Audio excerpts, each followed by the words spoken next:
First మరి ఎందుకు రావట్లా అమ్మ పిలిస్తే? అల్లరి చేస్తావా?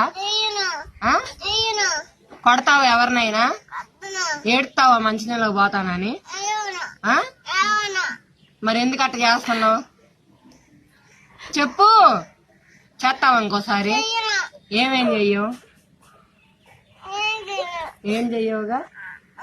అన్నం ఎందుకు తింటలా నువ్వు? నిక్కి రాని గాని వస్తావా? అమ్మ పిలవగానే అల్లరి చేస్తావా? చేస్తావా? వెళ్తావా ఒకరి ఇళ్ళకి? గోపీలక్ష్మి వాళ్ళ ఇంటికి పోతావా? వెళ్తావా? అమ్మ వద్దంటే ఇంట్లో కూర్చోవాలా? వెళ్ళమంటేనే వెళ్ళాలా? పిండిని మాటింటివా? అమ్మ చెప్పిన మాట వినకపోయినవా? నాన్న గాని అమ్మ గాని ఎవరు చెప్పినా ఎవరైనా